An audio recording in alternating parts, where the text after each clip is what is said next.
안녕하세요. 양담소 양소영 변호사입니다.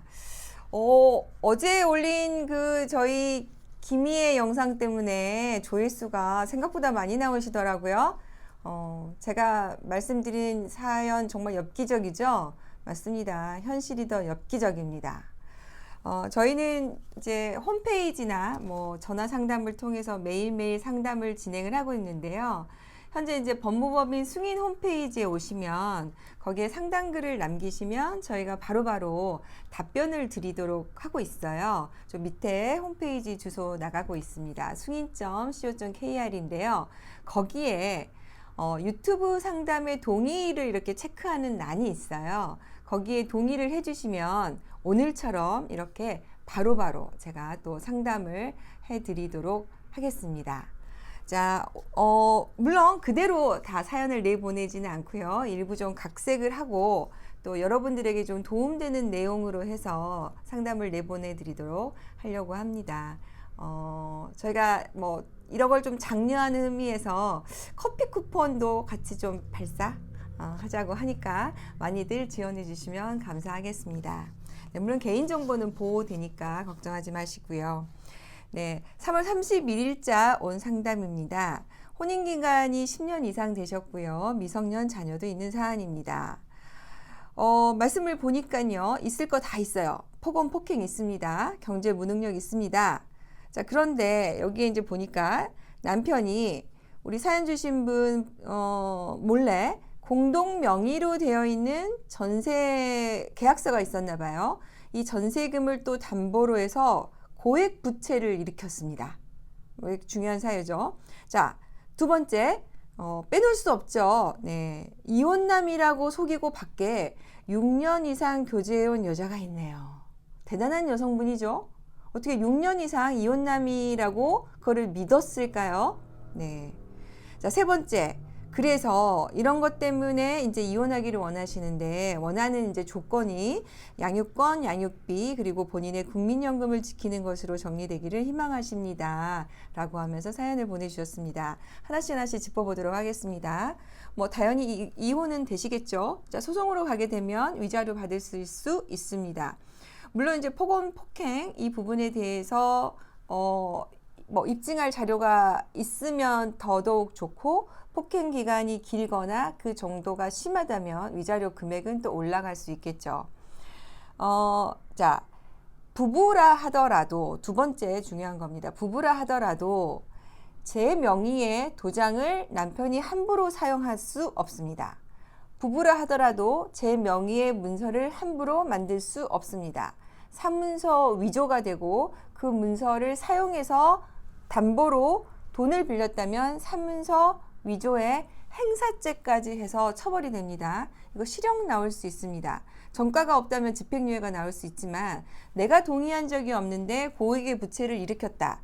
그렇게 되면 정리가 되겠죠. 그래서 형사고소도 할 수 있고요. 폭행에 대해서 당연히 가정폭력으로 고소하실 수 있는 사안입니다. 자, 그렇기 때문에 이분이 원하시는 것은 재산분할까지 위자료까지는 바라지 않고 양육권, 양육비 받으시면서 국민연금 지키는 걸 원한다고 하셨어요. 그래서 아마 이게 이제 소송에 가게 되면 아마 이제 지금 이 사안으로 보면 뭐 주 양육자가 우리 사연 주신 분인 확률이 매우 크고 그렇기 때문에 양육권 가져오는 거 당연할 거고요. 다만 이제 남편이 경제적 능력이 연봉이 어느 정도냐에 따라서 양육비가 얼마 책정이 될지는 좀 구체적으로 사안이 좀 달라질 수 있는데 중요한 것은 양육비를 정말 실질적으로 집행해서 받을 수 있느냐 그게 좀 하나 이슈가 될 것 같습니다. 자, 혼인기간이 10년 이상 되셨다고 제가 말씀드렸죠. 그렇기 때문에 자, 이혼하실 때 협의이혼을 하셔도 좋고 법원을 통해서 조정이혼을 하셔도 좋은데 반드시 들어가셔야 할 문구가 어떤 내용이냐면 국민연금에 대해서 상대방이 본인의 권리를 행사하지 않는다는 내용이 반드시 들어가야 됩니다. 왜냐하면 현행 지금 국민연금법에는 부부가 동거를 하고 일정 기간이 되어 있으면 당연히 국민연금을 그 기간에 대해서 분할해서 받을 수 있도록 되어 있습니다. 그렇기 때문에 상대방이 국민연금공단에 신청을 하면 국민연금공단은 그것을 내줄 수밖에 없어요.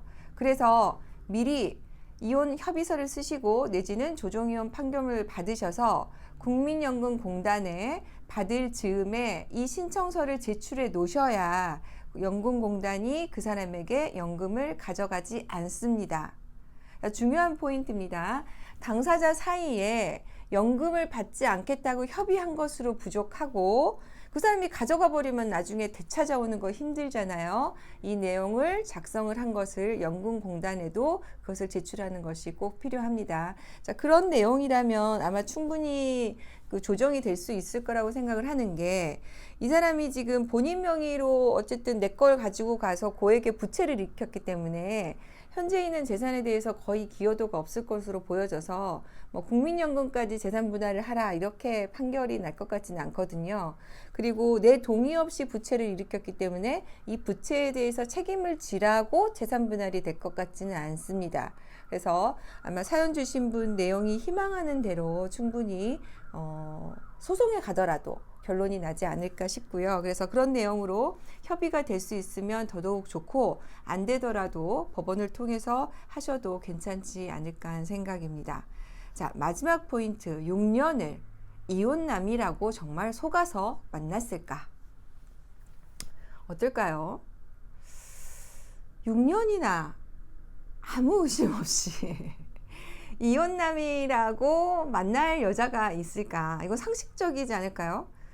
지금 가정이 있는 남자라면 아마 뭐 요새는 SNS도 여러 가지 사진이나 뭐 이런 게 떠돌고, 그 다음에 만나는 시간이나 연락에 제한이 있을 거라서 반드시 이 사람이 혹시 가정이 있지 않을까, 자녀가 있지 않을까 충분히 의심을 할 수 있는 사정이 얼마든지 있었을 것이란 말이죠.